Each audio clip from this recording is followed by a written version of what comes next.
Panthers need more players, but Dave Canales and Dan Morgan have to figure out what to do with theirs. And then Joe went on to rank the Panthers' top 10 free agents. All right, I'll give them to you in order of his ranking. But be sure to go subscribe to The Athletic. Continue to support beat writers, local beat writers, long form journalism. We're a long form podcast, not journalists, but expert football fans. Joe Person, cool dude, very knowledgeable of the Panthers. Also doesn't always play it safe either, right? So he's not just a homer guy. Right? Number 1, Brian Burns. Number 2, Frankie Luvvu. Number 3, Jeremy Chinn. Number 4, YGM. Now, does he have any justifications for these? Yeah, we'll go through it real quick. I'll just give you the top 5, and then we'll talk about each one real quick. Brian Burns, Frankie Luvvu, Jeremy Chinn, YGM, DJ Chark. Those are the top 5 in his mind. Okay. He says this is even after it. This is what he says on Burns. He says, even after a down season by his standards, Burns should land in the top 10 of league-wide free agents and draw significant interest from teams looking for a young pass rusher just hitting its prime. But it's hard to see the Panthers letting him go, hit the market, given the value of pass rushers. Morgan was the number 2 in the Panthers front office when Scott Fitterer turned down the Los Angeles Rams. I'm so sick of hearing about this. So the Panthers could try and tag and trade Burns. It seems more likely they'll let him play under the franchise tag if they can't get a deal done. Yeah, I think so. The non-conditional or non-exclusive, I think it is. Yeah. I hope that's what we do, man, because I want some team who's really, really hungry to be able to go forward and say, hey, this is what we'll give you, and maybe potentially get some first-round picks for I think you get one first-round pick for it. I think the argument that we've been having with Brian Burns, Tony, is that elite level, is he worth the contract? Isn't he worth it? And then if you do move him, you have to replace him. And that's been like the biggest specter surrounding us, that if you did move on for Brian, well, now not only did you need a complement at the other outside linebacker position, but now to not have Brian, it's just like you're having to replace so many defensive players.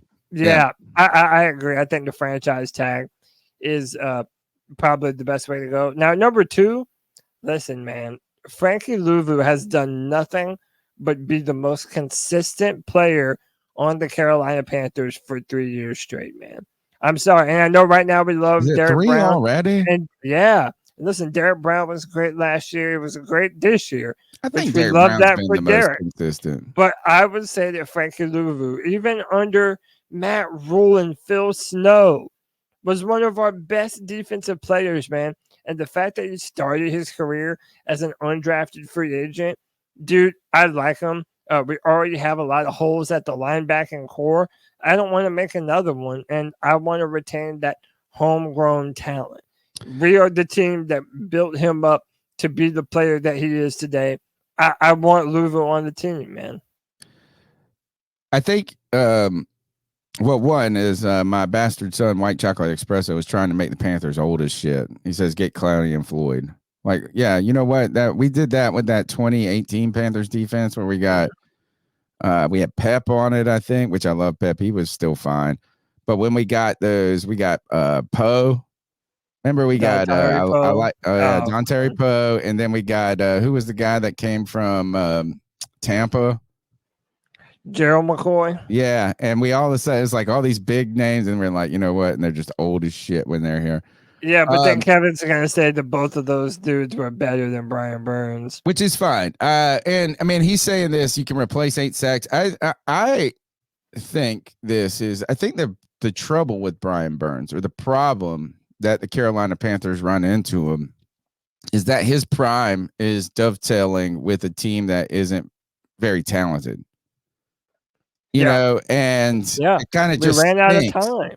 It just kind of stinks. Like it would if we had other players and our defense was really cooking, and he was a guy that, you know, I don't know. I just I think that I don't know if financially in the long term it would behoove anybody. I don't know if his career would be the best in Carolina or if Carolina would be the best if they signed him to a big contract. But you're right. I mean, the thing is you can only replace so much, right? Yeah. And he is a guy that looks the part. I mean, when you see him, he looks the freaking part. You Dude, know what I'm he saying? brings the energy, man. He's the guy every Sunday that's shoving dudes in their shoulder pads, smacking them on the helmet, smacking them Yeah. on the ass, making them get up and wanting to go out there and dominate, man. Like the Panthers need that, and he's been a leader on our team. I think that we need Frankie Luvvu on this team. Oh, okay. So back to Frankie Luvvu. The Morgan said this famously. This is Joe Person writing in The Athletic. Go subscribe to The Athletic. Really reasonable, and especially if you're a student or a teacher, they give you a discount. Morgan famously said last week the Panthers need more dogs who play hard and are passionate about the game. He might as well have been talking about Luvu, who was hitting free agency at the right time after 2 best seasons of his career. Luvu's 27, played every game in 2023 and led the Panthers career high 125 tackles. I will go ahead and say this is some people are saying that Luvu's get too old. So, man, screw that. You want to talk about the difficulty. You think we don't have any depth at defensive end? Well, guess where we also don't have any depth at? Linebacker. Yeah. You know, yeah, and now you're going to get rid of another linebacker. Basically, is unless you can sign both of these guys, Cody, you're going to have a regress in talent at that position group. Yeah. So for me, maybe I just think Frankie Luvvu could be a more reasonable signing, and that it just would command less money because of the position. Right. You know, right. So is that, and then you could work to try to 1 year wonder, but whoever the mercenaries we do not go get fucking that, what's his name? Defensive end, Chase Young. Chase Young. Oh, yeah. Bomb. Yeah, dude, they're probably not going to re-sign him in San Fran. I wouldn't. Number 3 on the list was Jeremy Chinn. Now we have to talk about this. We have to. All right, here we'll put Joe Person's perspective up, and then we'll talk about it. He says, with all due respect to other players on this list, there's a sizable drop off in star power and perceived interest after Burns and Luvu.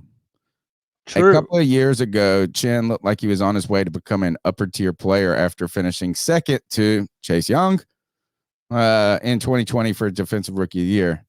But injury sidelined Chinn for 11 games over the past 2 seasons, and scheme change left Chinn only with a marginal role in Evero's 3-4 defense. While Chinn might lack elite coverage skills, you have to think there will be teams that will see him as an athletic 6'3", 20-pound frame.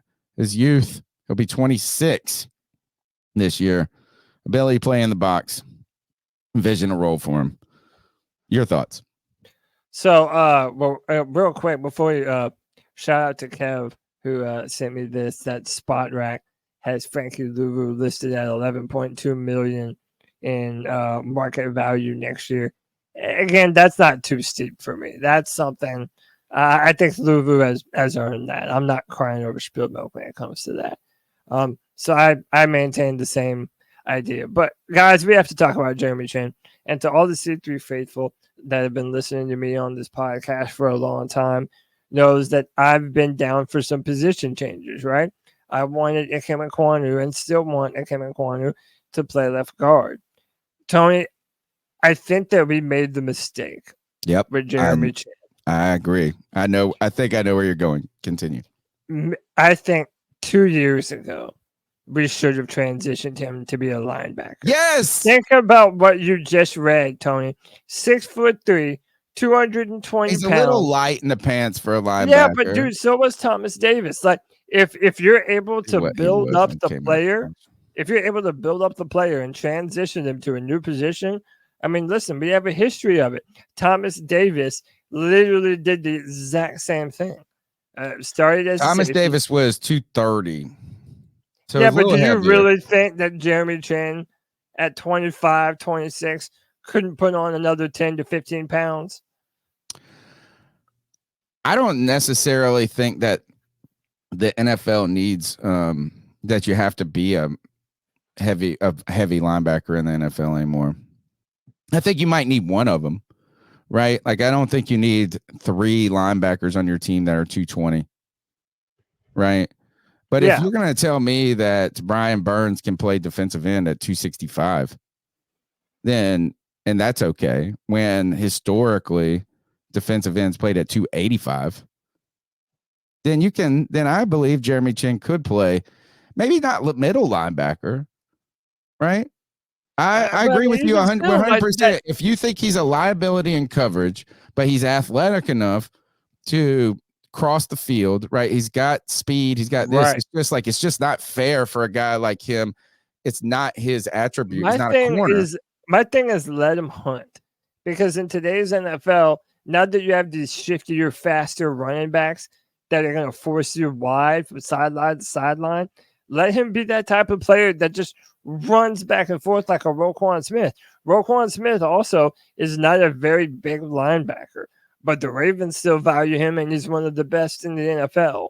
So, I think that we should have done it a long time ago. But Tony, going forward, and then this is the problem is and then have another point. Yeah. Oh God, why does it say Pro Football References undergird? Continue, because I want to address somebody's comment in the chat. But so this is what I'm talking about. The fact that we didn't do that, Tony, the fact that we didn't turn him into a linebacker, like, what's he gonna do now? We saw his snap count drop considerably under Ejiro Rivero, and we were excited. We thought that maybe this type of defense would be the kind of defense to get the best out of Jeremy, but that didn't happen. If you're Jeremy Chinn, I don't know how or why you would want to come back to the Carolina Panthers. They do not value him in this defense. I mean, tell me I'm wrong. Anyone in the chat, anyone, tell me I'm wrong. This is, again, the problem when you change all the parts all the time, right? Is that the vision, the commitment to that player. Evero didn't see his rookie year. Not that he wasn't like, he can't evaluate players. He can't look back. But there isn't that commitment to him. And he's probably trying to deal with some other things. It's probably got a lot to do with some other issues in the secondary, right? So you need some guys. I just think this is who's the guy that with Deion Jones. You telling me that Jeremy Chinn can't do what Deion Jones did?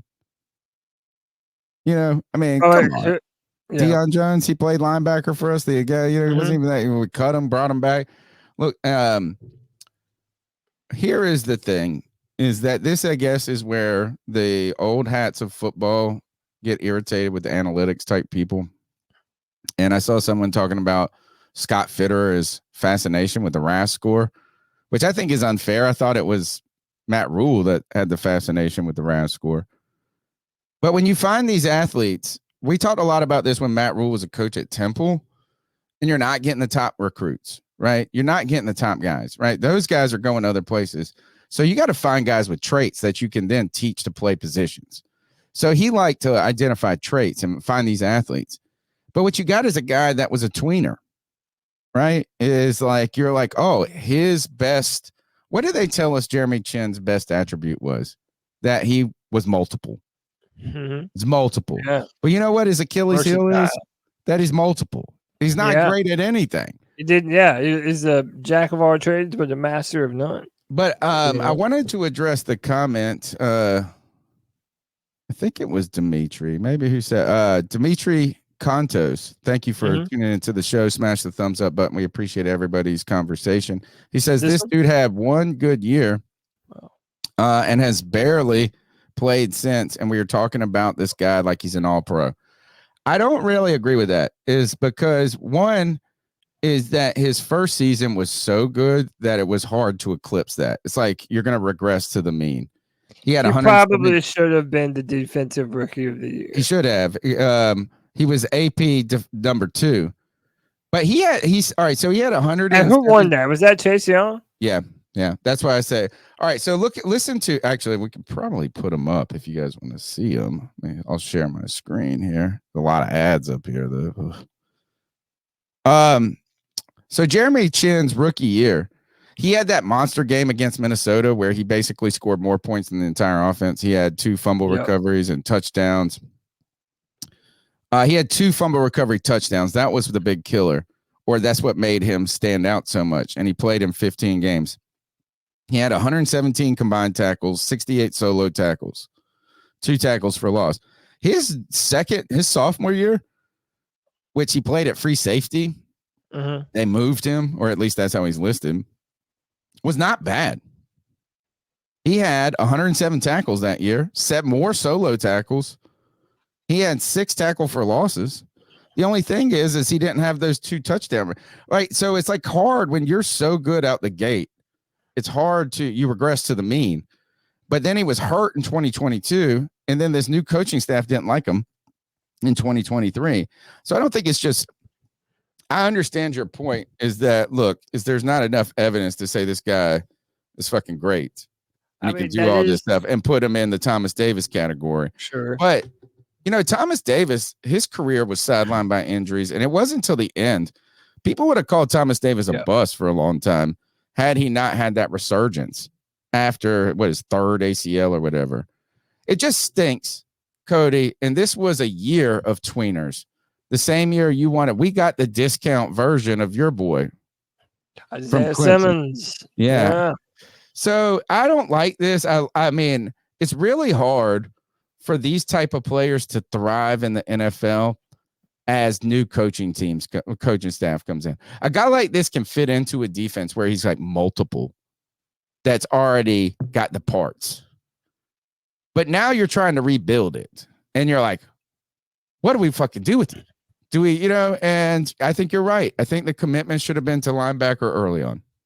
Yeah, I do too. And I just, again, maybe Dimitri's wording. See, that's the thing, Tony. It's like, that is the narrative around him.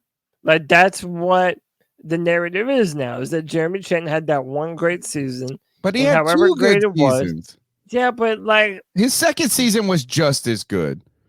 Right, but it it didn't get as much notoriety as that first one did. It's just, in context, people because the Panthers were declining. It's all about the context a little bit too. He's put in a new position group. You're making him do. I'm just saying he hasn't had one good season. He has had 2 seasons that show this mug can play. And then he had a season that had an injury. And then he found himself somehow playing musical chairs without a chair in this new defense. Yeah. I feel like he's the odd man out. And I feel like if I'm Jeremy Chinn, I probably want to go somewhere else. But I don't know, man. Like, what would you even do at this point? How much money do you pay Jeremy Chinn? I think you let him go. I think you let him go for the good of every party. Well, it's like if Ian Thomas can get a 1-year short deal, why couldn't Jeremy Chinn get like a 1 year? Who? Ian Thomas. Yeah, because I don't think they have one. I don't think Evero has a plan for him. I agree. I mean, is that it? That's what you give to somebody that you see and envisioning being something, but they phased him out. And he wasn't hurt this year. Jeremy Chinn wasn't hurt this year? Nah, not this year. Yes, he was. Maybe a couple of injuries, maybe a little bit, but they put him on IR this year. I think they phased him out, man. I don't think it was just injuries. I think that they thought they were better with Von Bell and Xavier Woods. The McCaffrey thing. Do you think he didn't want to be on this shit team toward the end? No. I think that the defensive coordinator thought that week to week they were better with other guys in those personnel. Look, the Troy Pride isn't that his name? Say again. Troy Pride. Does that sound right? Yeah. No, that's the old draft pick, isn't it? Who's the guy that Evero brought from Los Angeles that played nickel? He's pretty good this year. Troy Franklin. Does that sound right? Who the hell? Troy Hill. Thank you, Cardiac Cat 13. Troy Hill. I think Evero just felt the defense was better with him in there. So he's just the odd man out. But why? Why would you think that, though? Because you're playing in nickel and you got to play more coverage. Yeah, but it's we don't think that he can play nickel. Like you said, that he can't play. He can play against tight ends, but he can't line up in the slot against What's that guy that's make going him a crazy? linebacker, but again, like you said, maybe he's a little bit light to play linebacker. Is 220 pounds really that light? I don't think so. I don't think so either. And I think that's bigger than a lot of really good linebackers, man. He has the size. He has the Not speed. bigger than. There's no linebackers under 220 in the league. 6'3". Yeah, I mean that's fine. I'm just saying he has the frame to be able to put on more muscle mass as well. I think Evero just said this is that you didn't teach him to be a linebacker at this point, so we gotta win this week. We're trying to win a game, so this isn't time to develop Jeremy Chinn week. Yeah, true. All right, you're listening to the C3 Panthers podcast, brought to you by CarolinaCatChronicles.com, longest running Panthers podcast on the interwebs. You can check us out on Spotify, iTunes. iTunes is the largest platform that people listen to podcasts. When I look at the metrics, it's not even close. Yeah. It's like 90% iTunes and 6% Spotify. But wherever you get your podcast, we're there. We're here on Tuesday nights on YouTube. Smash the thumbs up button. Be a part of the show. Call in at 252-228-5098. How about we take a couple calls before we get further into the show? I love it, man. Let's do it. The number is 252-228-5098 to get your